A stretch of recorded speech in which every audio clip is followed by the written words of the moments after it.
What is happening out there, Roto Scouts basketball fans? How you guys doing? Welcome to a Monday NBA show. Hectic NBA day today. Took forever to get the projection squared away, get everything where I wanted it. To dive right in, we have radically different slates across sites. Those of you playing on DraftKings have a nice, enjoyable, normal, peaceful little 8-gamer to work with. Good games on there. Normal setup. The DraftKings slate is forgoing, though, half the NBA games that are going on tonight. It's a full 15-gamer. Every single team in basketball is playing today. The NBA takes off for Election Day as of a couple of years ago. So we're getting everybody in action today. No games tomorrow. Nice little off day tomorrow. So make sure that you go vote. Not going to lecture anybody about who to vote for, but make sure you go vote. Use your time. Do your civic duty. It's not a duty. It's kind of an honor that we get to participate in the process in this country. So whoever you're voting for, go vote. If you want to talk privately about who I think you should vote for, I'm more than happy to do that. DM me in Discord. Otherwise, no more politics the rest of the day. Make sure you vote. Cujo, good afternoon, pal. So we've got 15 games on FanDuel. We've got basically no time to waste. We're going to try and get through this in about an hour. I did gain a few minutes by I got the showdown projections done for NFL, so those are up on the site right now alongside the basketball projections. We'll get hockey done. There's just a 2-game hockey slate today, fortunately, and I think it doesn't start till like 8:30. So those will go up after this show if you're looking for hockey. Otherwise, let's dive in for basketball. All that stuff, by the way, if you're unfamiliar, rotoscouts.com. Access it all 3 sports for under $1 a day, all in pricing. Did you guys have a good weekend in football? The late game, the one I was all into, the one I built a lot around, did not end up going off, which sucked because I had so many good afternoon lineups, so many lineups through the day that were like 4 guys remaining. Everybody else was in the 20s in FanDuel scoring, and we just didn't get there. I was so let down by that late game. That pissed me off. But hopefully some of you guys' projections were all over the board this weekend. I mean, we nailed it. If you were light on that late game, I would think that you crushed. So hopefully some people out there did well in football. Let me know. But I forgot to move the Vegas board over, so I'm just going to read through it off the other one. This is as of a little while ago as far as some of these totals and everything. In the next basketball update for projections, I'll get all the Vegas lines updated. But starting from the top, Bucks at the Cavs. Cavs, favored by 7, 227.5 point total there. Interesting one, of course. Should be a little bit of a grindy game, but that's a fair total. We've obviously got some star power on the Bucks, but they're underdogs in this game. Cavs pretty stout defensively. More pieces and parts from the Cavs. I'm not sure if anybody's going to stand out. I just got done running these sims, so we're going to discover some of this stuff together as far as these sims go. We've got all the results loaded up for both sites. Golden State at the Wiz, 10-point line there with Golden State favored pretty heavily on the road. 232.5 point total. Steph is supposed to be back. I believe he's still currently questionable. We'll read through those in a minute. The Wizards, another pieces and parts team. These are going to be really, really different across sites today, so I'm not even going to try, honestly, to speculate how much guys are coming up as we break this part down, but that game's got some appeal with a 232-point total. Lakers favored by 7.5 in Detroit, 227.5 in that one. Obviously some star power up top. I'm sure AD's coming through pretty well. He was projecting well. LeBron's always going to be interesting. We will see how he landed. Pieces and parts on the Detroit side, primarily, even on an 8-gamer and especially on a 15-gamer, we're really focused at the top, the starting rotations and the top guys on the bench. We don't need to mine for depth too much in these slates. Celts with no Jaylen Brown should be an interesting version of the Celtics today. Definitely going to be some pieces from that team. The Hawks still missing a ton of pieces on their side and providing the same value, mid-board type value plays that they have, plus Trey up at the top. Celts favored by 10, though, 233.5 point total there. Memphis is a complete mess going into Brooklyn. They're favored by 5.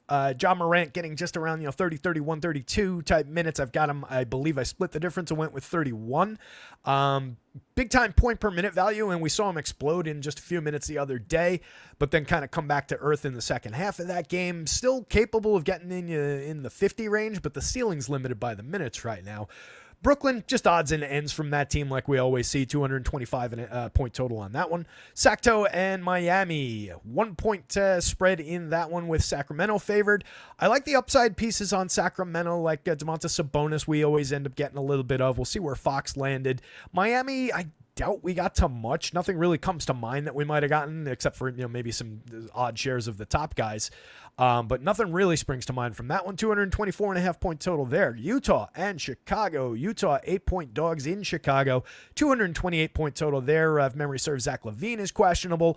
And that could create some havoc in the... Actually, no, I'm sorry. A bunch of guys from Chicago are either probable, questionable, all over the board. So that one's kind of a potential mess. And if LaVine doesn't play, it's obviously a downstream effect for those guys. Knicks and the Rockets. Josh Hart, tons and tons of minutes there, so there should be upside for Hart. There's upside for Cat, who's been getting his usage and getting his offensive game back in order over the last couple. Jalen Brunson bouncing around a little bit, but obviously is going to pick up a ton of minutes, so we'll go through the Knicks. The Houston side of that one, nobody leaping to mind as far as who might have jumped into the mix here, so we'll find them as we go. But a low total there, 217.5 point. That's why I'm skeptical about maybe anybody even getting in. But like maybe we got some Green, maybe we got some of Şengün. We'll find them. Charlotte and Minnesota, 9.5 points favored at home for the T-Wolves. 227 point total in the game. Maybe some LaMelo. The Hornets are missing both of their key big men, so Mark Williams and Nick Richards. So it's going to be a mess in the front court. Minnesota should just dominate that game. Rudy Gobert, I want to say, is still questionable. Again, we'll go through the ins and outs in just a moment. The Magic, OKC. We're getting down into the FanDuel side of things now, I believe. OKC favored by 12.5. The Magic missing basically everybody important. That should be a total wipeout. It's also 215.5 point total. But we do have some value, mid-board type value guys to discuss from the OKC side. And then the upside guys from from the Orlando side, rather. The upside guys from OKC, you can always grab some of. Portland, New Orleans, 2.5 point spread, 220 point total. Meh, kind of a game. Ingram, Zion, maybe we get to some of those guys. Zion's still questionable. But not my favorite game on the board, just eyeballing it. Indy and Dallas, I definitely think we're going to get some Ben Mathurin in the sim results for FanDuel. He was looking like a piece. Nembhard's still questionable in that one. If he doesn't play, so much the better for the Mathurin upside. Dallas gives us Luka, maybe some of the odds and ends, maybe some Kyrie got in. We typically end up seeing some PJ Washington in there, although he did take a little bit of a haircut today. So we'll find out about that one. Toronto, Denver, obviously some Jokic up top always looks nice. Denver favored by 10.5. He should dominate that one for as long as they need him. 231.5 point total, pretty appealing there. Toronto still missing most of their good players, but RJ Barrett's been on a bit of a heater over a couple of games since I accidentally badmouthed him. And, honestly, good player, taking maybe another step forward, still a young guy, despite being in the league for several seasons now, so potentially taking a minor step forward. We'll see. Philadelphia, potentially the debut of Paul George. He's been probable since yesterday. Phoenix Suns, the three top stars all kind of biting into one another, but the team functions pretty well that way, and you can get upside games out of any one of the three. Booker tends to be a little bit under-owned to KD. Bradley Beal tends to be the least owned, but the lowest end out of the three stars. But I do think you can get to all three of those guys in a variety of shares, but we'll see how they simmed out. And then the final game of the night, San Antonio and the Clippers. Save some shares for these late couple of games if you're playing on FanDuel. There are big-time upside players in there. Obviously, Wemby is a point-per-minute beast. There have been some good games out of Harden, and he should have a very good opportunity to do whatever he wants against the Spurs. 214.5 point total. Clips favored by 3.5 at home. Not exactly a dramatically good game environment, but there are interesting players in that one. I can minimize this one now. I was reading that out of the other file. I'll leave this up here, and let me pull up the ins and outs. This is a complete mess, as you can imagine, for a 15 gamer. Hit the like button as we go through this. Subscribe if you haven't, so you know when these very differently scheduled shows go live. I'm thinking there's not going to be a Monday Night Football Showdown show tonight with all these basketball games to curate and with the stupid staggered 15-minute starts they're doing. If you haven't seen, it's like every 15 minutes these games are tipping off. So it's a real pain. I don't know that we're going to do a showdown show. Showdown projections are up. I'll be around if you want to kick back and forth anything in Discord, but probably no NFL show today. But subscribe so you do know when shows go live. All right, starting with the probables. If these have updated in the last minute, we'll catch up to them. But this is what I've got as of 3:17 when the projections first went up. Probables: Pat Connaughton, Andrew Wiggins, Brandon Podziemski's available. Anthony Davis is probable. Austin Reeves, D'Angelo Russell, Sam Hauser's available. Colin Sexton's available. Josh Giddey, Jalen Smith, Patrick Williams are probables. Goga's available. Robert Williams is now probable. That's an interesting wrinkle out in Portland. Aaron Gordon and Paul George are both probable. Questionables: Giannis is questionable. Dean Wade is questionable. Karis LeVert, Steph Curry, Noah Clowney, Jalen Martin, Kevin Huerter. Jaime Jaquez, who somebody just mentioned, I think is out. So that'll be a little bit of a minutes ding there to move some pieces around.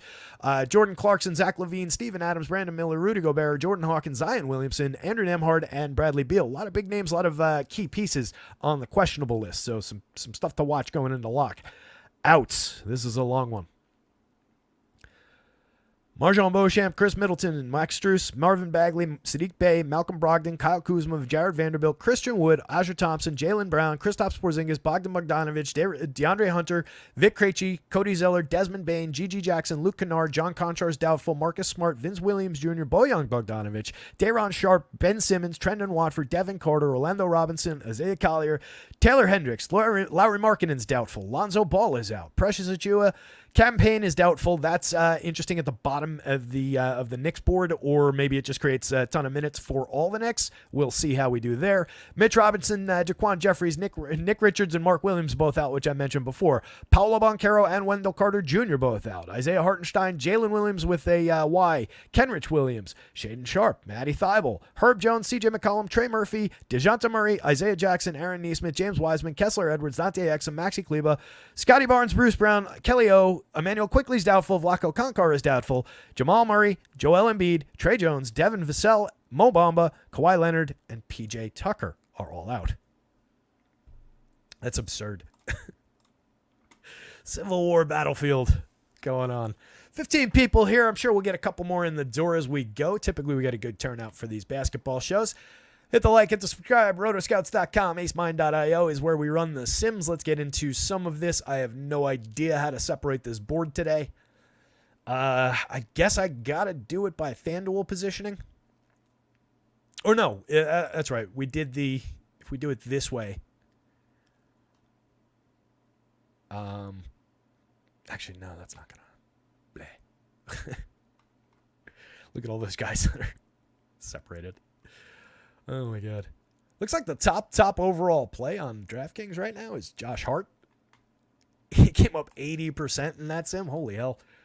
Luke Cornett pulling a biggie, too. 89% of him. That's above the field, but not as dramatically above the field as we got to Mr. Hart there.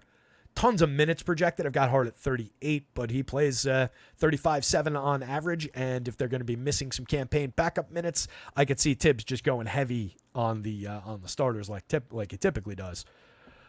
So, all right, let's start cracking into some positions.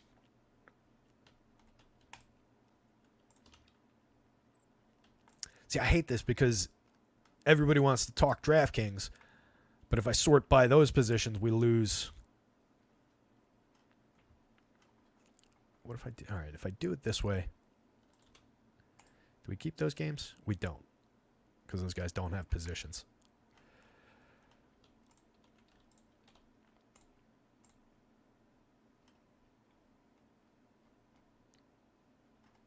I'm going to cheat. I know what I can do. I'm going to just give the FanDuel positions to these guys who are not on the DraftKings slate, and that should take care of our sorting problem. Tomorrow or the day after on Wednesday, when I'm struggling to figure out why the hell these positions aren't loading, somebody remind me that I did that and I have to replace the formula in those cells. I think this will work. Yeah, I think that got it, right? Yep. All right, we're good. So we will bounce down to, holy shit, Russ Westbrook. Don't roster that much Russ Westbrook. That's insane. Take a big chunk of him. He's a key piece on FanDuel today, but holy shit, that's crazy. I don't want 96% of Russ Westbrook and 150. I don't trust him nearly that much. He's a good point per minute player now. He used to be a great point per minute player. Now he's just a good one. And he's a great value. I've got him right around the he's 109 this year, 116. I kind of am in between those two. All the work in the world to do with Jamal Murray out. But that's a big chunk of Russ. He's a 7+ value, though. We don't crack into the 7s all that often, particularly on FanDuel. That's the big outlier that I see at the top of the board. We also got some Christian Brown in there. We got some Ben Mathurin. Again, I do think Mathurin gets more interesting than this. If Nembhard doesn't play, he'll pick up a couple minutes. He'll probably also pick up a little bump of usage maybe. But he's also not as good as he's been this season. He's gotten a lot of, if you watch them play, he's gotten a lot of little cheap points where he's hanging down the other side of the court and there's a turnover going back the other way, and he gets cheap buckets that way. Done a lot of scoring around the rim. So I expect his per minute, the per minute's actually kind of like leveled off already anyway. It's 0.88, 0.89. But I don't know that we're going to be, I'm sorry. Yeah, 0.88. All over the place right now trying to get this shit together. So maybe we're just right about where he's supposed to be. I was expecting him, honestly, a little bit more than that. Brown, I don't really love 0.82, 0.81 last year. Perfectly fine. Nobody else really popping off there. Russ is just eating all the guard shares at the FanDuel, on FanDuel. All right, getting into the ones that are on both sides. So a monster share going to Derek White. Again, no Jaylen Brown there. 6,700 on DraftKings, 7,100 on FanDuel. Level with the field at 38% FanDuel. 72% DraftKings, though, at both guard spots is pretty juicy. That's above the field, but it doesn't look like it's crazy, crazy high above the field on the A-camera.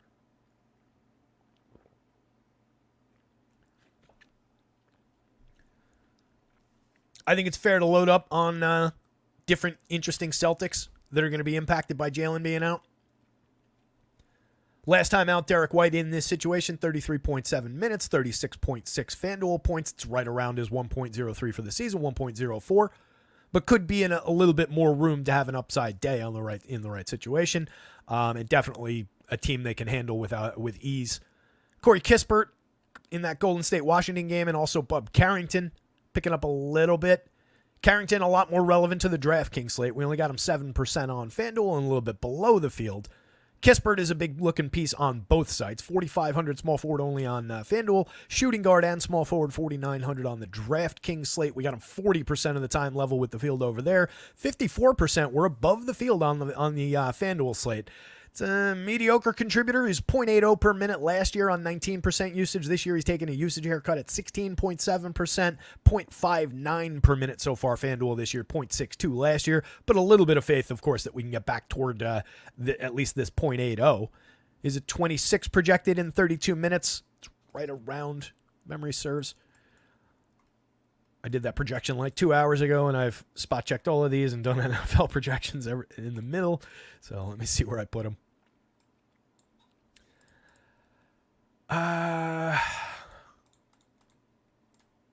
Yeah, I've got him basically at that previous rate. Which again, I think there's room to get back to that. So worth getting to. If you want to give them a little bit of a cut in that kind of ownership and bring them back down to maybe around the field level, it's fine. But you are giving up potentially a little bit of edge that the Sim's calling out right now. 5.84 is not nothing on the value scale on FanDuel. Got a 5.86 at Jalen Wells down here, who I'm interested in. I'm actually surprised he's not coming up a little bit more. And that might be a pivot I'm interested in making. Spending $300 more to go from Kispert to Wells at the small forward when they project out basically evenly from a value perspective, actually getting a little bit more value here. And the field seems way less with Jalen Wells. So maybe pushing this one up to 15-20% and taking that directly out of here levels off the Kispert play a little bit and gives a little bit more into the Jalen Wells upside play. In 36 minutes the other night, he put up just 23 FanDuel points. He's been a 0.70 per minute performer so far, so I don't want to get too excited about it, but there are 35-ish minutes available for him. So I definitely like the spot on a just buying cheap minutes sense. 12.6% of them and below the field on DraftKings, both shooting guard and small forward eligible over there, 5,100. Definitely hits the board for value. That's probably around 15% public ownership. So definitely a piece over there. I'm content having him 12 to 15, being below or around the field on that one. But if you wanted to take it directly out of Kispert, that's probably what I would do there as well. It's around the same price proposition to do that. Carrington at 32%, 4,600 at point guard and shooting guard. He's all right. He's been a 0.81 per minute player. We've got 31 minutes on him. It's fine. It's just 14% usage. I never love getting tons and tons of weight into just like are who they are type situations for low usage guys and that are like moderate per minute guys. He's not a catastrophe per minute. He's not one of these 0.56, 0.65 type guys.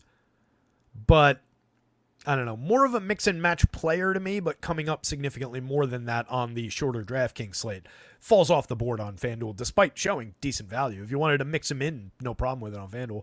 Josh Giddey, we got 43% of the time, but that's less than the field. That play changes a little bit if Levine doesn't go. Right now, I've got Giddey already at 31 minutes, but he'll pick up a little bit of potential just in general, as everybody will there if Levine doesn't play. But right now, we're under the field, but still with a huge chunk of Josh Giddey, 43% on FanDuel. We're under the field on DraftKings as well. He's point guard only, 6,900 over there, 26%, another big chunk, 1 in 4 lineups, but below the field pretty significantly. Brunson, 8,300. That's a great price to find Jalen Brunson if you're getting last year's Jalen Brunson, 1.24 per minute on the FanDuel scale, 113 on essentially the same, slightly more usage this season so far. On DraftKings, 119 per minute. He's still an excellent player and an excellent option, and I think there's just any given slate upside where you can fire that up. Without campaign there, that's another player who could juice up into the the 38, 30, 39, 40 minute range if Tibbs is feeling frisky. So I think we can get to plenty of Jalen. 85 on FanDuel, point guard only, 12% of them over there right with the field. If you want to take a few additional shares of Brunson, that's fine. But getting 12% of anybody on a 15-game slate means you're taking a pretty appreciable chunk of them. We do have some guys drawing massive ownership for a 15-gamer, though. Man, that is pretty wild. Oh, we've got this issue going on too, huh? Let me fix that real quick. Only do it once.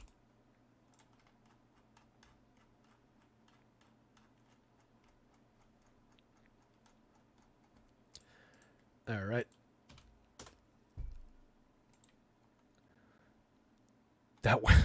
This is killing me.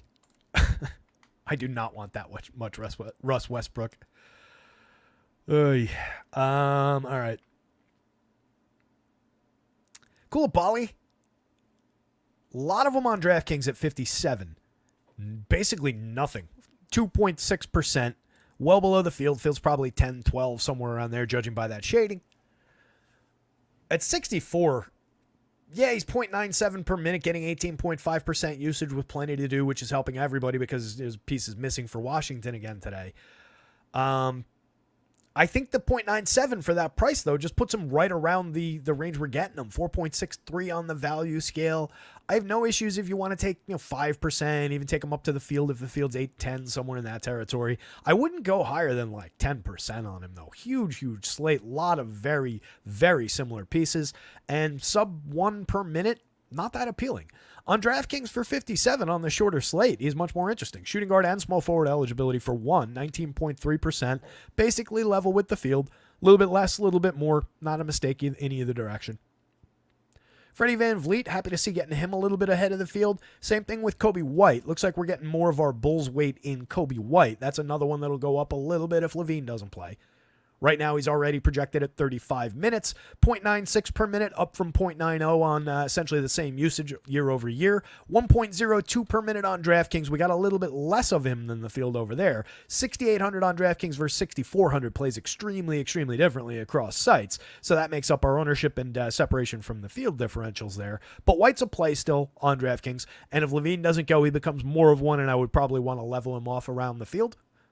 But definitely a workable piece in part on the DK slate and looking like kind of a priority on FanDuel given how the field's there. That's probably 32%, and we're 8 points ahead, something in that territory. There's Levine, man of the hour. Watch the status. He's dealing with that, want to say it's a funky shoulder injury, which if you think basketball, that's got to hamper you a little bit.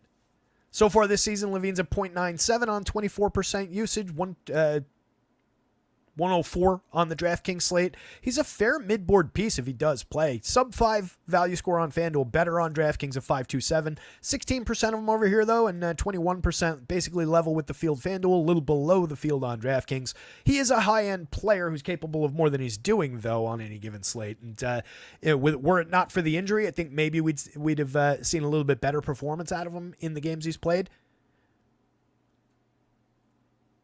Cade, 42-point projection for 8,700, not really paying the bills.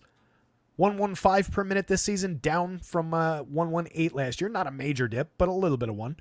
Usage is slightly down, slightly up, 29.8 to 31. We got 14% of them on DraftKings, point guard only on both sites. 4% of them in a hard undercut to the field is interesting on FanDuel. A lot of that is probably getting chewed up by that Russ ownership. So if you're taking shares away from Russ, there will be more to go around for a guy like Cade. And it does look like the field's getting to him a little bit more enthusiastically than we are in that matchup against the Lakers. I like the player. I think he's a good player, not a great per minute guy. So he's kind of at the maximum threshold of salary that I want to pay at 87. 84, we've got a little bit more room on DraftKings, but we did get him below the field. Wells, again, interesting. 4,800 is a good buy on FanDuel. And if the field's only 10, 12, and you can push it up to 20 and take it directly out of here where you've got room to do that and stay ahead of the field on Kispert, I think that's probably worth doing. It's just an interesting way to buy a bunch of minutes for a really cheap price. On DraftKings, we got him 12.6% of the time. If we dip down one more spot, we've got Ayo Dosunmu, who's a different price play across sites. 51 on FanDuel becomes more relevant if there's no Levine. He's at 28 minutes now. He would probably kick up into the 30s. It's a .77 per minute player this year on 15% usage, was a .79 on 16.8% usage, though, last year. So I think expectations should probably be tempered in all situations. I don't think he's a guy who's going to bounce off of a ceiling score, but he could give you a nice value score, particularly on DraftKings where he's already a little bit of a value. 5.16 value score over there. 10.67% owned in our top 150 and below the field, but an interesting value score that could get a little bit better as the evening goes along. Jaden Ivey, 61 FanDuel, 59 DraftKings, both guard spots on both sites, 10% basically-ish on both sites, right around the field on both. No real love for that play. Darius Garland's an interesting one. It's a price differential. He's 6,300 on FanDuel, which is a nice buy for a 1.14 per minute player so far this year. That's a great price. I expect to see a fair amount of Darius Garland in like the top lineups when we look at them later on. He came up in 19%. He's level with the field. Honestly, goosing that one by a little bit. Just give him a little bit of a bump in your sims and your projections to get a little more just based on how good he's been and how strong that value looks. I don't mind that. 71 on DraftKings. We got him 6% of the time, but that's below the field. The field's probably in the 12-15% range. With the price difference, he's just fine. He's a 5 value score, but so is everybody on that DraftKings slate right now at the guard spot. So I think he's a mixer with upside, but right now not looking like a ton more than that on DK. Where you want him is on FanDuel.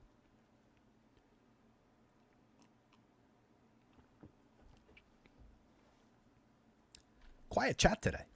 What are you guys doing out there? No buzz. 33 people here. I was expecting to pull that up and find out that I had accidentally said something that offended everybody and chased them away. Very quiet chat today. Hope you guys are doing well out there. Hit the like button for me. I don't know why I keep going back to the fucking like button. It's the most I've said it at the top of a show, I think, ever. Single digits down the board here. 6% of Rozier, 6% of Drew, 6% of McHale, 3% of Cam Thomas. Any one of those guys or each of those guys, if you take a few additional shares, level off with the field, that's perfectly fine. All those guys are good mid-range starters with realistic upside, with realistic minutes projections for a fair price. everybody in this group just kind of looks like who they are. If this was like a 5-gamer, you'd be getting more shares of some of these guys. So it's just an 8 games is big enough to level off some of the mid-board plays. So you can choose to take an advantage spot on any of these guys. Out of that group right now, 1.08 per minute out of Cam Thomas is the highest per minute guy. Darius Garland wasn't in that group, but he well could have been, honestly. And he would be the go-to guy in that situation. So any of those guys easily in play. Darren Fox falls into that group a little bit, but he's offset by price at 87. He's a different kind of proposition because he's priced like a lower end star or an upper end mid-board player. 2% of them, but you can get a little bit more. Field's probably in the 5 range. $7,800 Jordan Poole. We got him less than the field, 2%. I am perfectly fine being less than the field with Jordan Poole. I will point out that he's playing the Warriors tonight, so he's probably going to take 47 shots, but he's only going to make 6 of them because he's Jordan Poole. Is a little better than that. I don't like Jordan Poole all that much at all. I'm glad he didn't come up on FanDuel for 79. I think that's a misprice. 78 on DraftKings. If you see him differently, feel free to take a few additional shares. He doesn't look like he's a huge piece anyway, but he does have a little bit of ceiling ability on the right slate, and he has been a 1.27 player on FanDuel, up from 0.97 so far this year on essentially the same usage, a 1.28 player on DraftKings. So I don't want to take too much away, but I don't want to get too enthused about the play either, and I'm glad we didn't get it as much as the field did on either site. Tyler Hero makes a match piece on either one. Keontae George, Colin Sexton, same thing. Huge slates. A lot of guys just kind of get chewed up by the churn, but again, if you get 2 additional shares of Trae Young, yeah, it's a matchup against Boston, which is not ideal, but it's a near 30% usage guy. We got him 2% of the time. So did the field. If you want to take a 10% shot on Trae Young as a $9,900 star who's not quite as expensive as some of the other stars with whom he shares similar ceiling at 1.32 per minute, 1.40 per minute on DraftKings, that's a play to make. You don't necessarily want to do something like that on a Keontae George when he doesn't really come up, right? So if you're taking guys out of this mid-board, consider the nature of the player, consider the potential ceiling that they're going to give you. I don't see Ja quite the same way because I don't think the minutes upside is nearly as much as it is for Trae. I've got Trae projected for 37 minutes. I've got Ja projected for 31. Dennis Schroeder's another guy who's been playing really well but falling out of favor as far as the numbers go. 7,000 on DK, 72 on FanDuel. We didn't get him on FanDuel. 1.3%, a little bit below the field. He's not. I think he falls short of that level of I would want to goose him into relevance. 110 is not nothing, but that price is about right for that player in this matchup. So I don't think I go to extra shares of Schroeder. Monk, Timmy. I know there's at least one Tim Hardaway fan out there if Dennis is here. Hey, there's some people in the chat. 8-game. Pick and wave back at you, buddy. 8-game's driving. I just was surprised to see, usually chat's a little bit buzzier, kicking things back and forth. Happy Monday, Slim. First time here. Welcome, buddy. Nice to meet you. I'm glad you found us. If you get a chance, let me know how you came around to find the site. I'm trying to figure out what my best lanes are for spreading the word a little bit. If you like what you see, if you like what you hear, tell your friends. Site's rotoscouts.com, by the way. If you jump over there, projections and content are behind a paywall, but it's under $1 a day to access all 3 sports that are going on right now. When there's baseball, all 4 sports, all in at the same time. No per sport pricing. Everything's under $1 a day. So that's my plug. Welcome. Good to have you. If you're just here for shows, which are always going to be free, I'm glad to have you here anyway. Jump into our Discord, by the way, Slim. That's always going to be free. I'm going to link it in the chat right now. Mamba's here. What's going on, Mamba? Cujo's listening and watching the weather. Storm's moving in. Hope you got the hatches battened down there, Cuj. Hope it's not too bad. FK, I'm with you, buddy. I mentioned that at the beginning of the show, but I'm not going to get into it. But again, the reason we're talking about 15 NBA games on FanDuel today is because the NBA is not in action tomorrow with it being election day, which is a good thing. Go vote. Won't tell you who for. Again, if you want to talk politics, feel free to DM me. I am happy to share opinions. So I think that's it as far as the guards go across the 2 sites. But again, there are hidden guys down here. D'Lo, Wiggins, Lillard, all these different options. At the high end, you can take extra shares. You don't necessarily want to do that with the Gary Trents of the world on a slate like this, with the Scottie Pippins of the world, unless something changes about that minute situation. Right now, I got him at 27, and he's a good player. Kid's been good, but really excels, especially with his price juiced up a little bit, really would need a few additional minutes to be relevant. It's about it down there. Let's make sure there's nobody else hiding up here for the FanDuel only games. Again, I mean, Luka, 2%. James Harden didn't get him. Shea didn't get him. Tyrese, 1%. LaMelo, 0. 2% of Anthony Edwards. So this is an entire list of guys like who I'm talking about outside of Russ, where feel free to grab a few additional shares and take advantage of the field not getting there very much. 15 games, there's just so much spread that there are going to be holes on ownership regardless of where you go with any of these guys. So keep in mind your per minute averages. Feel free to freeze frame and go back to refer to these. These are your current season. These are your previous season per minute averages. But everybody came up essentially level with the field's low ownership, or we didn't get them, or it's Russ Westbrook who we got in almost every lineup. Again, Jamal Murray's out. Russ is stepping into that role. Put up 30.1 and 31.4 the other day. He's only 5,400. He is a value play. He should be very highly owned.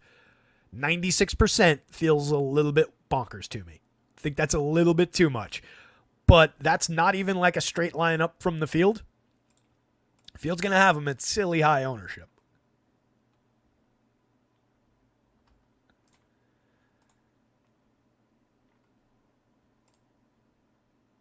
%13% of Christian Brown.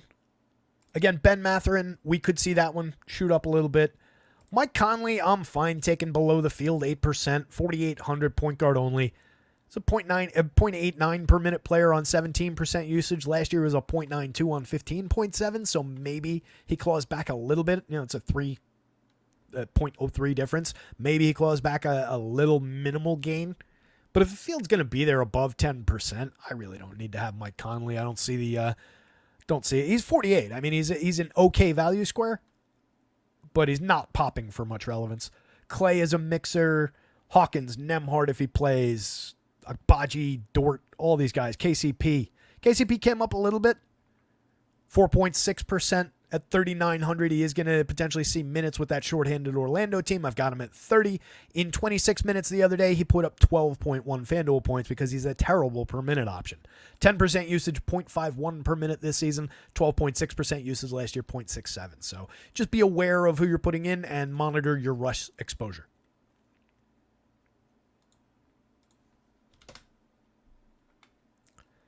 Coming up on 4:40. I am trying to get us out at a reasonable time, just because I want to jump in, get the hockey stuff done, make sure I'm on top of all the changes here, get football monitored.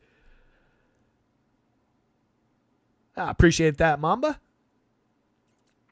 Slim was browsing for injury news and came across us. Cool. Okay, glad to have you, buddy. Top 5 by position at the end of the show. Why don't we do that now? I could have just done forwards. You're talking DraftKings, yeah, Mamba? It's easier to just tell you right here. All right, top 5 by forwards on DraftKings to steal the thunder of what we're about to talk about, but just to do it real quick. Josh Hart is looking like a key piece. We are at 80% in that sim. Feel free to take that down a little. That's massively above the field, but potentially 40 minutes for Josh Hart, 6,100. He averages 36. He played 37-1 the other day and is a scrappy collector of fantasy points. No other way to put it. So think he's a key piece. We're getting a ton of Keyshawn George at just 3,900. That one I'm not totally in love with, but it is a very, very cheap value square from that shorthanded Washington team. But I'm going to watch that one, make sure the projection doesn't come down as I rerun minutes in a little bit. Got him at 30 right now. He played 26-7 the other day. He's averaging 25. 50-ish, 48.6% and above the field. Field seems pretty enthusiastic about him, though. That's one I could probably bring back down to the field, given he's 0.73. $4,900 Kispert, same reasons. I talked about him before when we did guards, but I could consider taking a little bit of a haircut on that exposure, but it's just level with the field on DraftKings. $10,000 Jason Tatum with no Jaylen Brown there. A lot for Tatum to do. Love the price, love the player. 1.48 per minute on DraftKings, definitely in that forwards mix. And then Koulibaly, or let's call it Koulibaly or Aldama, but neither one of those guys is chewing up nearly as many shares, and they're about level with one another and with some of these other guys as those guys are. Back to the guards real quick. Top 5 guards. We did just break all the guards down a minute ago, but just to do a quick top 5 for you. Derek White, another Celtic coming up big time on DraftKings. Both guard spots for 67. We got him 72 and a little above the field. Corey Kispert, we just talked about. Bub Carrington for the same reasons with those other guys from Washington. Little bit of skepticism there, but we're 32% and about level with the field. We got less than the field of Josh Giddey, but he does look like a piece. We got him 26% of the time. He was our 4th highest owned guard on the DraftKings sim. But again, below the field. So I don't know if that qualifies him for being a top play or like a don't play him that much kind of a play. Or not don't play him that much. Make sure there's a separation between you and the field, I guess, is the call there. I guess if we're talking top guys, we skip down to $5,700 Koulibaly there. 19% level with the field, guard eligible. And then another mixer in that spot would be Jalen Brunson at 20% and level with the field, or a little below the field. But again, some of these guards, outside of the only one we seem to have gotten significantly above was Derek White there. But definitely some key exposures in that mix. And then at the center spot, to look ahead a little bit, this is all just answering Mamba's top 5.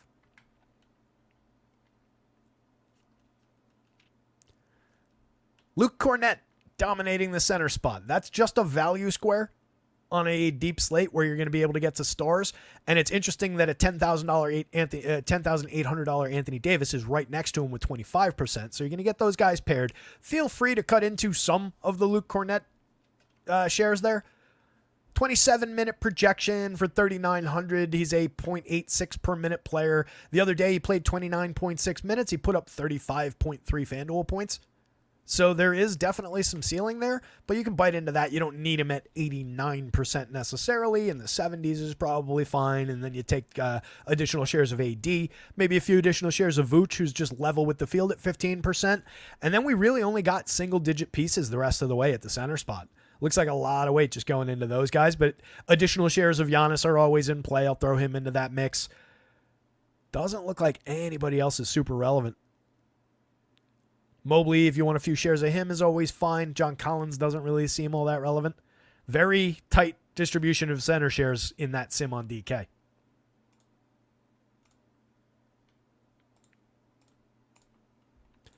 Back to the forwards. David Soto, all the projections come with it. I'm providing the projections. You don't get the projection creation machine itself, but you get all these projections. So yes, if you wanted this dashboard where you could populate data on your own, I could put a version up for download. That's not there's nothing crazy or proprietary in here. This is just pulling data references from. You have to update these tabs every day. But I could provide this, but no, it doesn't give you the actual projection sheet, but it gives you the actual projections for every sport, and then I'm just handling stuff on the back end and updating everything for you. Much better. By the way, I got to address. I wasn't going to do this because we're short on time and we got a lot to talk about still, but it just came to mind as I was answering David there, and with what I said about I'm doing the work to provide the projections. I'm doing that in an ongoing sense through the night, right? And this is not patting myself on the back. That's how things need to be done for basketball. Other sports you can punch out, around lock. Basketball specifically, and I'm mentioning this because I was clicking around YouTube last night when I had a few free minutes in between dives into unconsciousness after staying up all night on Friday and Saturday. But I was clicking around YouTube and I was just like, hey, let me see what some of these other shows are talking about. Not the stochastic guys. I know what they're talking about. Not any of the big ones, but ones that are, a few hundred to 1,000 and change subscribers, a few hundred type views, similar size. And I came across one, and I think a good barometer for this is maybe if somebody's just showing you the screen from DraftKings with the salaries and the players, or just showing you the screen from FanDuel with the salaries or the players, and they have no anything of their own, and they're just talking out their ass about, oh, well, this guy's good. He's averaging this many fantasy points per game, so I like him. This guy, I don't like. This guy, I don't like. This guy's okay. That guy's okay. And saying, like, this guy's okay about 37 different guys and not putting numbers and not talking about the day's situation. And more importantly, and the thing that reminded me of this, their product at the end of the day is send me money and I'll send you lineups to put in at lock, and then you get nothing else. And they're just sending prefab lineups. Do not, and I don't care if you give me money. I mean, I do, but I'm not saying this to sell my site. I'm saying this to protect people within the sound of my voice. Do not give people money for pre-built lineups, and especially don't do it if they're giving those to you after at lock or before lock and not doing anything else. Those are scams. Any idiot can just dash off 100 lineups and distribute them to everybody for $10 a lineup. That's insanity. Do not give those people money. Thank you for listening to my rant. That's me getting political. So hopefully you guys are already not going to those shows. I know you guys are smarter than that. Starting with the guys who are on both sites at the forward position. We just went through a couple of these top guys, but let's see how they look on FanDuel. Josh Hart, dynamite play on FanDuel just as much. We got him about half the share that we got on DraftKings, 34%, just because it's a much bigger slate. But he looks just like the kind of play he does across sites. He's just going to be a good option with all those minutes for that price. Keyshawn George, we got him level with the field at 14% on FanDuel. Again, bigger piece on the shorter DraftKings slate at 48 for a very cheap 3,900. You're just kind of buying minutes there. Kispert, we've talked about at length. Tatum looks like a great piece on FanDuel just as much as he does on DK. 30% above the field there for 10-3. I love it.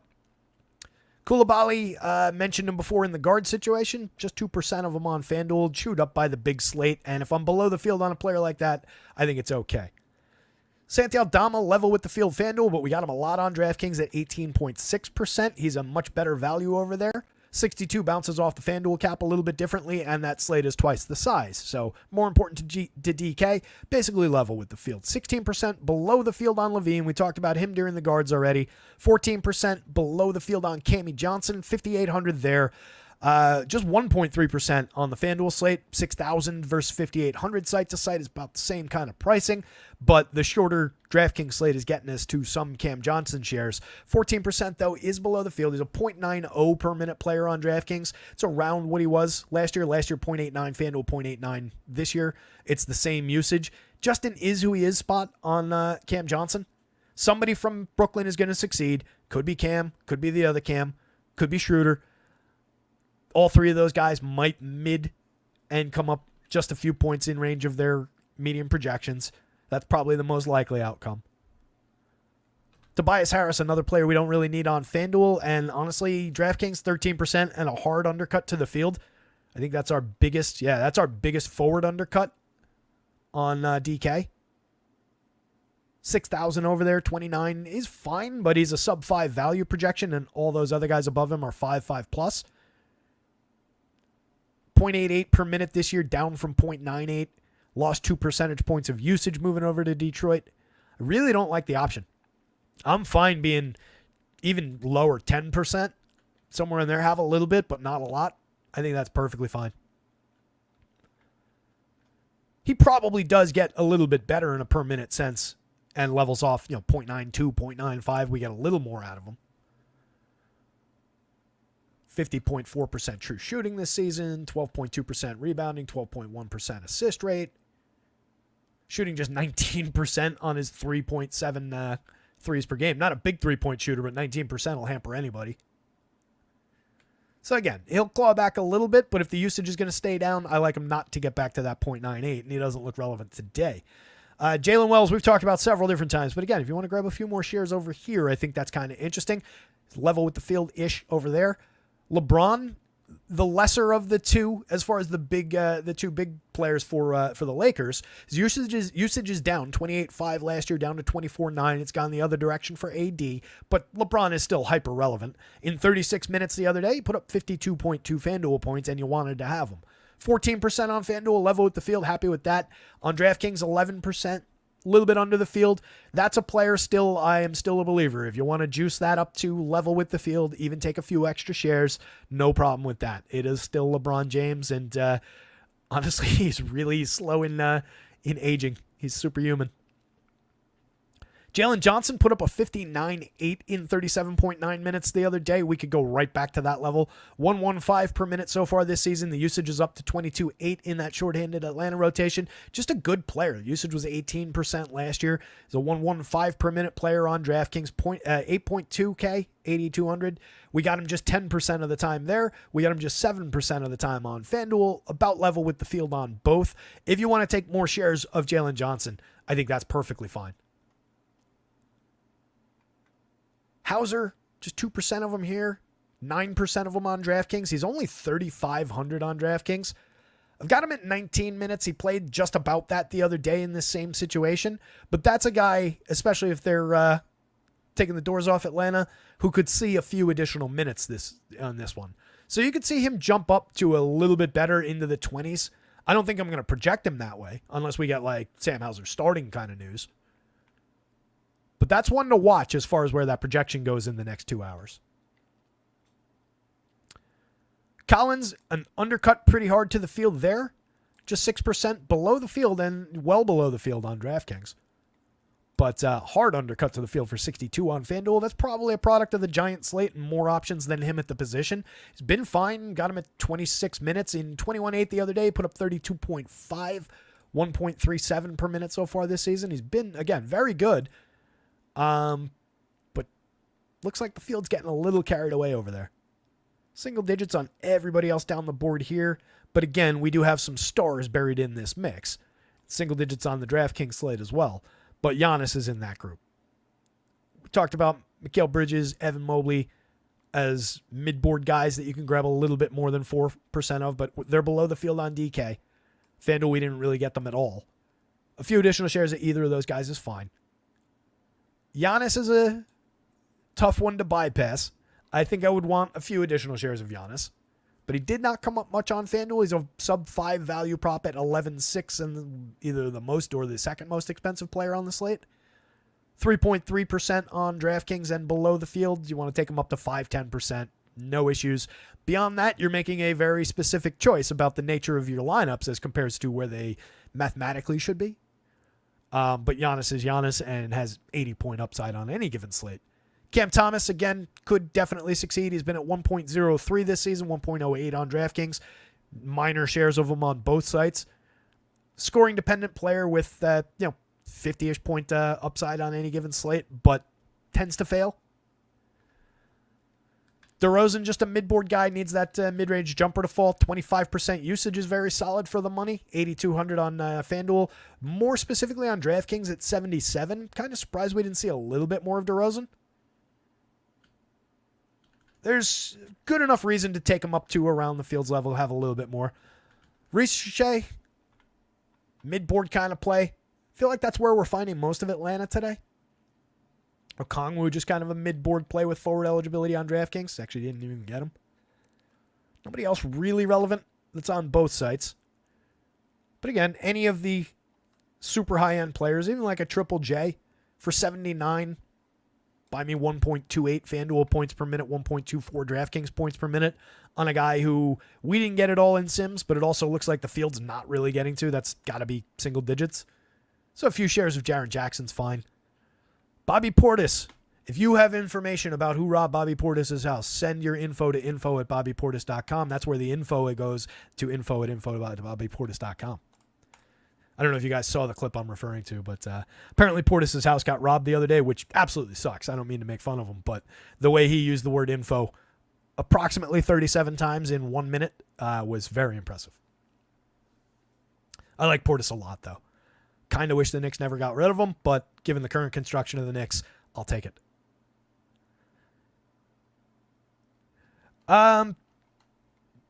Kez out. Yeah, that one broke at the beginning of the show. Slim. There will be a little shuffle of minutes there.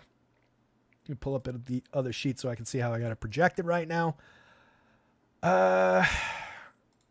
Rotation. So I'll just try and tell you what I think the minute shuffle is going to be. Let's see. I had him at 27. I had Jovic 23. Dunk at 15. Richardson at 15. And then Alec Burks pulling 14. Oh, and then Love is in that mix of lower minutes guys as well. At the top of the board, I don't see any specific minutes changes. Maybe if we've got like a minute left over, it lands on somebody up there. But it's mostly around the guys you mentioned, and it is going to be 27 minutes to distribute. So Jovic at least goes into the upper 20s. I think Dunk will take a little bit of a piece, maybe get up, he's 15, 18, 20. Probably the same thing for J-Rich. And then we'll see where that leaves us. I don't know that it makes anybody hyper valuable, though. What are the salaries on those guys? 43 for Jovic.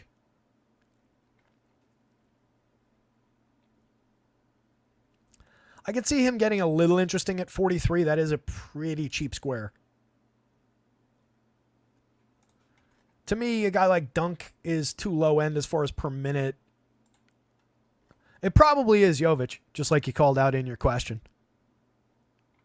But keep an eye on where the minutes and the projections go, and just take the guy who matches up to that guy got the biggest bump in minutes from what Terry said he had him at previously. That's the guy I'm interested in. But again, it is about how they bounce off price and popularity. In a way, you can also just eyeball if somebody jumps for crazy minutes, crazy ownership. That's your guy just via Vegas, via all the different sites with the most expectation. That's probably the guy you'll want as far as just booking the value square and the chalk. And then all the other guys would just be differentiation pieces at lower end projections, at lower end probability. Sure thing, bud. And again, it's beginning of the season. I'm still, when those changes come up, I like to give it a little bit of thought, look back in popcorn machine, check all that stuff, which I'll do after the show. So that's why I tend to say, like, give me the update to get that wrangled. But speculating about it, that's most likely where all that goes. Guys that are on FanDuel at forward, but not on DraftKings. We do have some significant guys here. Zion is currently questionable, pulling 34% ownership. That probably feeds into some Brandon Ingram if Zion doesn't go, but we're already getting Ingram at 32%. So he looks like a relevant piece who would become a hyper-relevant piece if Zion doesn't play. Wemby, we didn't really get. Monster slate, probably not a ton of room for $10,900 guys, but Wemby's a per-minute monster potentially on any given slate. That said, this year so far, we're at 1.39 in the small sample. The usage is down a little bit early in the season. He was a 1.71 per minute player, is the best or the second or third best per minute guy in the entire league on FanDuel last year. So any given slate, monster upside. So feel free to take a few more than 0 shares, but we didn't get him in the sim. Edwards, another player, superstar caliber scorer. You can definitely take more Anthony Edwards than 2%, especially on a day when, again, on a 15-gamer, you can differentiate around some superstars and take positions. Build a little fort on a hill on Anthony Edwards. Not a bad player to do that with. That said, he is down 1.06 per minute so far versus 1.21 last year. But monster any given slate upside. Going up against Charlotte, they should completely blow the doors off that Charlotte team. I have no issues taking a few additional shares. What I would say is maybe you deal with a little bit of a shortened fourth quarter for him. Ingram, like I said, looks good. 32% level with the field. Take more if Zion's out. RJ, just 2%. He's had a couple upside games, 51-8 in 39.9 minutes the other day, putting up a monster 1.38. He must be a viewer of this show and got pissed off when I said he didn't have a bunch of ceiling games in him. I love RJ. I hope he's taking this step forward for real. I really do like the player. I wish him the best at back home in Canada. Right now, we didn't get him a ton. A couple additional shares if you want to edge out the field. If they're at 6%, you want to take 8, 10% and have a minor advantage, that's fine. KD, you can take more than 4%, but that's where we got him and below the field. Booker, you can definitely take more Booker. And if the field is only in the onesie, twosie shares, that's a player I'm interested in investing in. 118 for the season. He was a 123 last year. Similar but down usage so far this season. 51-3 the other day in 36 minutes. Devin Booker is always going to be capable of delivering that.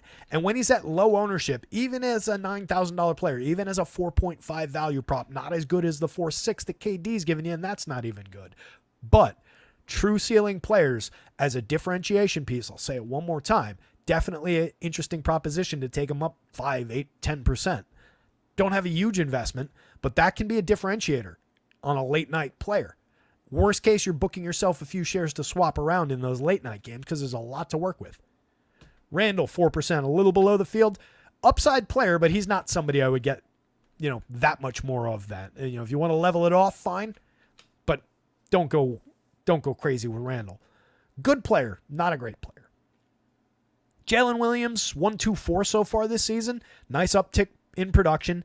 That's a player if you want to level off at the fields at 8-ish%, but we got him 4% and below. Siakam, same deal. Franz, 2% around the field in a 32-minute share. 7,600. He's been at 1.22 so far this season on increased usage. Shorthanded Orlando. I could see a little upside for Franz. If you wanted to take a few additional Franz shares, that's fine. Nearly 30% of Mike Porter Jr., MPJ, 0.86 per minute so far this year on 3% less usage. Not overly encouraging. Not a player I get too excited about getting to, but we are differentiated from the field on him a little bit. He is putting up a decent value proposition at 6,300 on both forward spots. They are short a Jamal Murray, so there's presumably more for Porter to do. Same story for Aaron Gordon.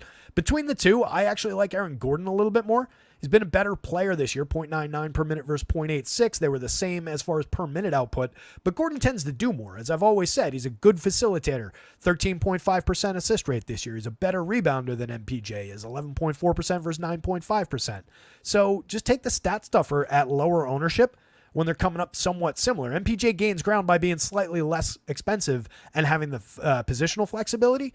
But Gordon's got a very similar ceiling at worst. So when he's coming up around 15% level with the field, if you want to separate those guys and take some of this and put it into that, perfectly fine. But keep yourself at or above the field on MPJ. It looks like a good value proposition today. Mo Wagner, another guy who's benefiting from the shorthanded Orlando rotation. 15.3% and level with the field on the FanDuel slate. Perfectly fine right there. I don't need that much more Mo Wagner when everybody's aware of the situation. 1.04 per minute, 1.07 on FanDuel last year. 25.2% usage so far this year, and that should stay around that level with the increased role here. There is more upside available for him. Like, he should get back to that level and beyond if he continues to have that 3 additional points of usage. But again, he's not a secret. The field's in the mid-teens, and I think that's where we ought to be. Don't go like beyond 20-ish%. Huge slate. Christian Brown we talked about. Ben Mathurin we talked about. Back to the centers. Curtis likes dunk with Ime sitting. Yeah, like I said, that was one shorthand, what am I trying to say? Per minute guy. Dunk's just like 0.6-ish. Let's go to the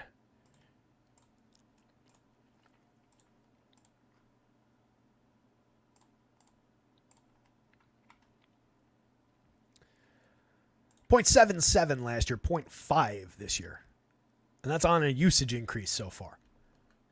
His true shooting percentage has been 35% in his 4 games, his 16 minutes a game. That's atrocious. Taking 5.5 threes and making 22.7% will obviously change. If he steps into more minutes, this obviously goes up into like the 8 or 9 3-point attempts range. There's definitely like roller coaster type value in a guy like Dunk, because if those threes go down, then you're dealing with an immediate spike in value for 37, for 38 across sites.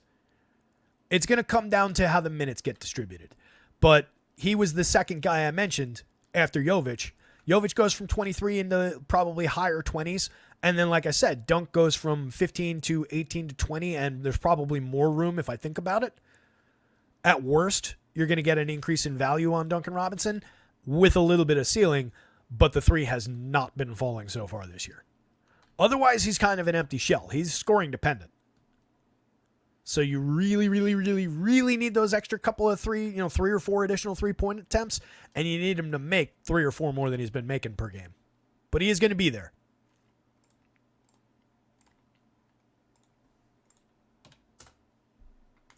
Andy, afternoon, pal.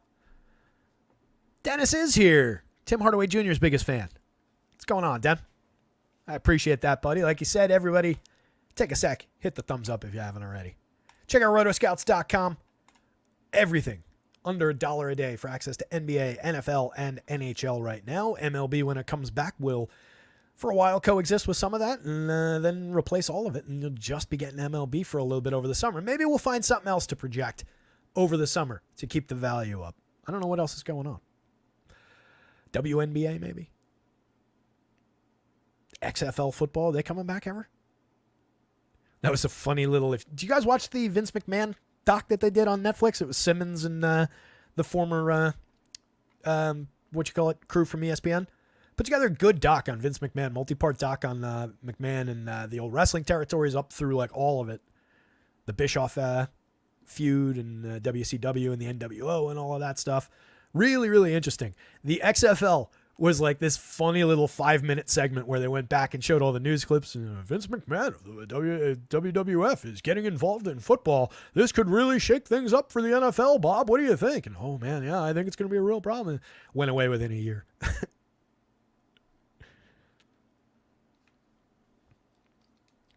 Curtis says, a little biased. Washington value is better. And, yeah, Dunk has to make the threes. Yep, absolutely. And yeah, there's a ton of Washington value is kind of shining through.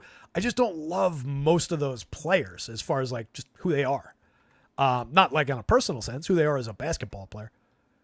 Jokic, I love seeing a big chunk of Jokic for $12,000 on that giant FanDuel slate. We got him 25% of the time. Love that. That's above the field on Jokic. Happy to have it. If you wanted to take it up a little bit, it's a decision. You're building a fort on a hill, but that's one of the players who's most worth doing that with. Less than the field on Pirtle. I was bouncing back and forth on Pirtle today. 115 FanDuel last year, 113 so far this year. Got him right around that level. 37 points in 35 minutes. I just think he ought to be better than he is. But I'm glad we kind of got a little haircut on him. We've been getting quite a bit of them lately. 31, 8, and 33 the other day. Zubac, very good game the other day for me. 28.4 in 28.4, right at 1.1. That wasn't the game I'm referring to, I don't think. I think he was better than that. 116 for the season, though, up from 107, gaining additional 3 points of usage in the shorthanded clips rotation. We didn't get him, but I wouldn't begrudge anybody a few shares. I might even take a couple myself. The one I'm referring to is that 8th place lineup that I showed the other day. Gobert didn't get him, still questionable, I believe. Ayton just 1%, Miles Turner 3%, and a hard undercut to the field. Mo, we talked about 6% of Naz Reid. One to watch if Gobert doesn't play. Definitely could get interesting around Naz at 5,000. 25 minutes right now. We got to him. Undercut to the field, but that's going to shoot up if that changes. Those are really the only guys differentiated that aren't on the DraftKings slate. Again, this is a monster share of Luke Cornett. I am perfectly fine with you taking less of Luke Cornett. I'm going to take less of Luke Cornett, or if I was playing on DraftKings, I would. 47% on FanDuel and level with the field on a player like that. When I want to get to more Jokic, I'll probably take a little haircut on Luke Cornett as well. So I'll probably undercut if the field's going to go 47-ish. It is a great value square, don't get me wrong, but one of the guys I want to pay up for is center only. Another one of the guys I want to pay up for is $11,200 Anthony Davis, who we got 12%, but we got him less than the field. I think I'd rather invest here and take a little bit of that away, but still definitely looking like a value piece.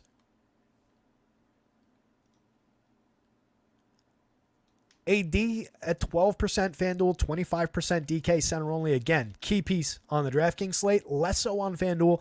Been a 166 monster so far this year. 161 on DraftKings. The usage went up. Like I said, it kind of flipped with him and LeBron. 26.1 up to 30.7.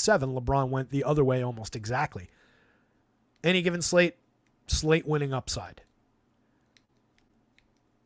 Vooch level with the field at 5% FanDuel for 7,900 on DraftKings. We got a little bit more of him, 15% level with the field there.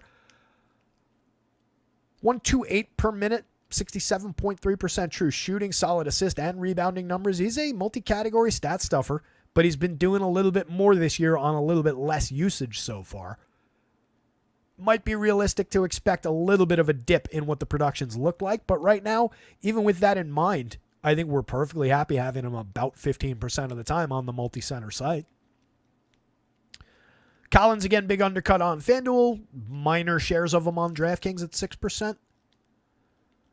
DraftKings is funky with the way these are all just distributed into that Luke Cornett share. That's a big blocker to a lot of these other guys right now. And just watch that one. If this comes down as I reproject after the show, just keep an eye on that, because if that comes down by a minor amount of points, it's not going to be anywhere near that kind of distribution.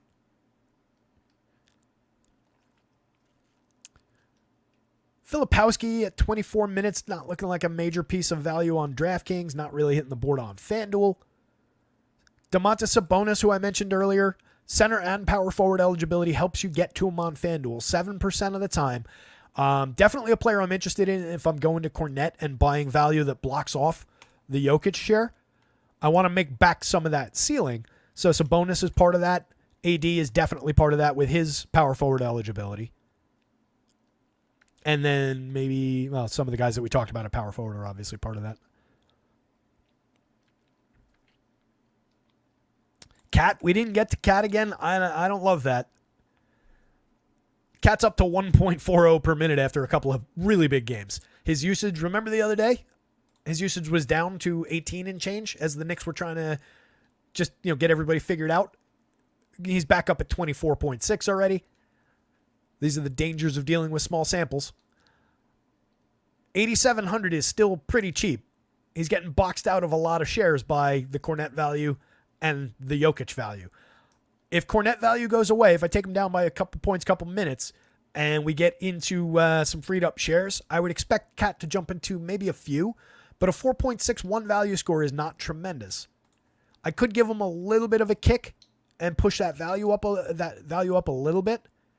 If you see him jump to 42, 43 in the projection, maybe get a little bit more excited. Same thing on DraftKings. If you see him jump up into that range, 2 more points, which would be based on giving him like an additional minute, give him out to 36, and then give him a little nudge.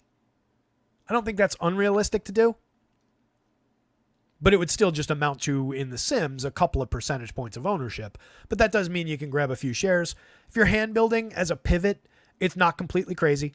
There's 50-point plus ceiling, 52.7 in just 27.5 minutes the other day. The threes are falling for Cat. 64.7% of his threes on 3.4 a game. He shot more from 3 last year. He's a good 3-point shooter as a big man. It's one of the reasons the Knicks were interested. Might get depressed by all the buzz all of a sudden from Mark Stein and others that he'd be dealt out in a Giannis trade. He just got here. But that's been the hype the last couple of days in the New York media.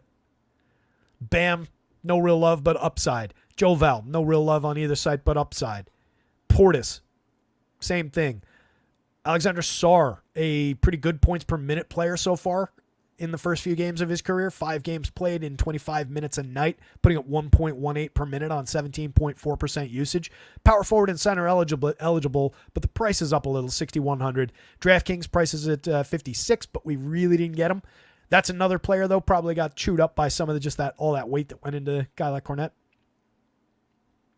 I don't love how he's impacting this sim at center, if you can't tell. Just because I was shaky on what that looked like already anyway. Again, any of these guys you can get to more of, particularly Joe Val. 5,500, I just noticed that value number, which is why I'm glad I have that column to make guys like that pop out a little. It's a very interesting value square. Only projected for 24 minutes. He's a 1.22 per minute player. Puts him into the 30s for just 5,500 at center. Given that value, that's definitely a guy, if this reran with Cornett getting lower end projections, lower end numbers, Joe Val would leap into this kind of territory and probably he'd look a lot like probably what that looks like, what Vooch looks like for a lower price. Just speculating.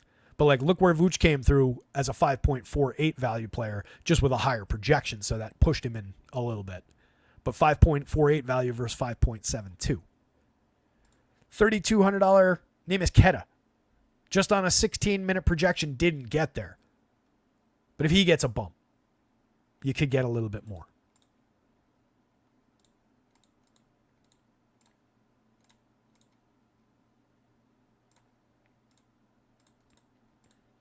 Just pulling Boston up in the other sheet.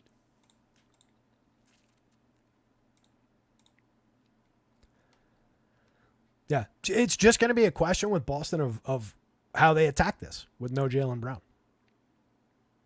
So right now I've got kind of an even distribution of minutes for some of those guys. Last time out in this situation, Cornette played 30 minutes. I got him at 27. I've got Big Al at 27. He doesn't seem to have hit the board at all. Hauser's an interesting one, especially as we watch that starting lineup. Got him at 20 minutes. Played 20 minutes last time, but he could take an immediate jump in minutes and maybe get a little interesting. Can be a frustrating per minute player, though.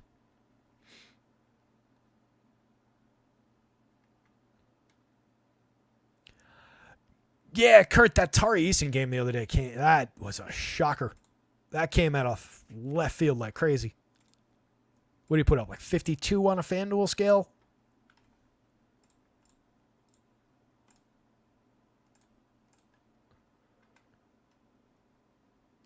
$57, Jesus Christ. 35 minutes, though, to get there. 1.37 per minute. I've got him at 22. I've got him right at a point per minute. I should probably nudge him, actually. He's better than a point per minute.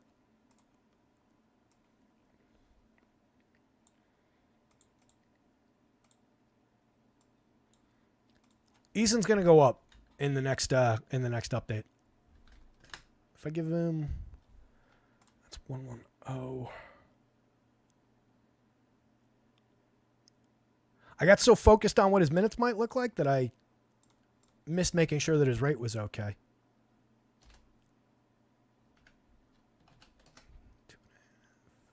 So, right at last year.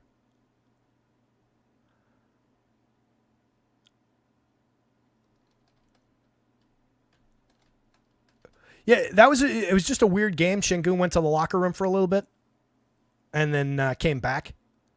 So he did definitely pick up some extra minutes in that game.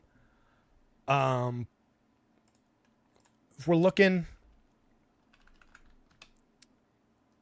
Oops, this is still on Boston. Oh, actually, you know what? I can do this where you guys can see it. No, I can't. I don't think I updated that. That doesn't impact the show. All right, so back to here. Yeah, so like Freddie played 40. He's averaged 40 over their last three. Jalen Green played just 34. He's averaging 36 over the last three, 35-ish on the season. Brooks played fewer minutes than he typically does, but Jabari Smith jumped from 31.7 over the last three and 32.5 for the season up to 37 in that game. Şengün went from his usual 28-27 down to 21 because he took a break during the game.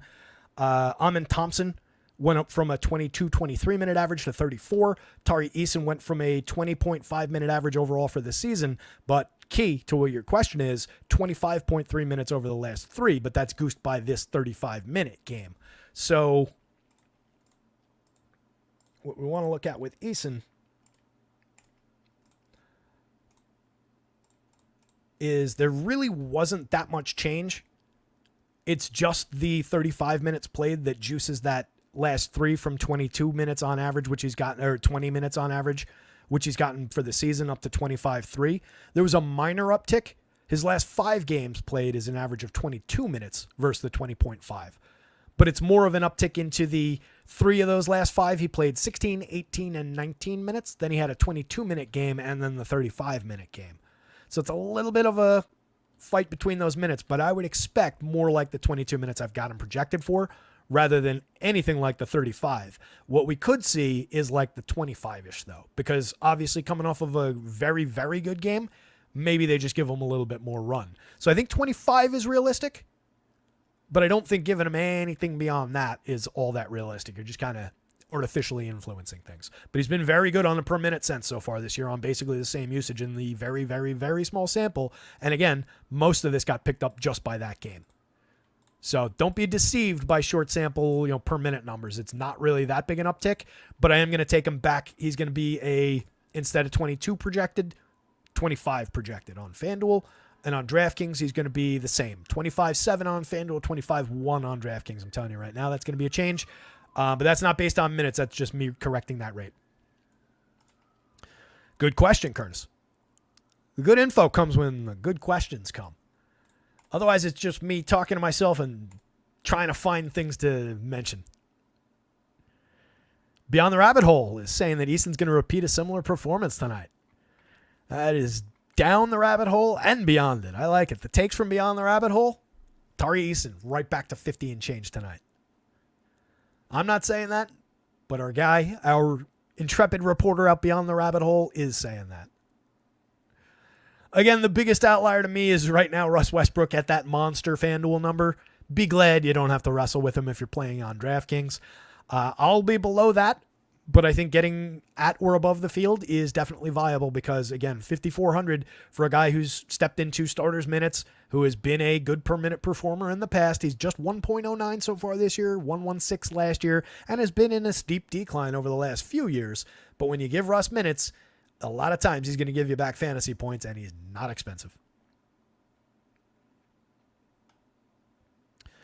Dylan, if you rewind a little ways, I did a top 5 positionally.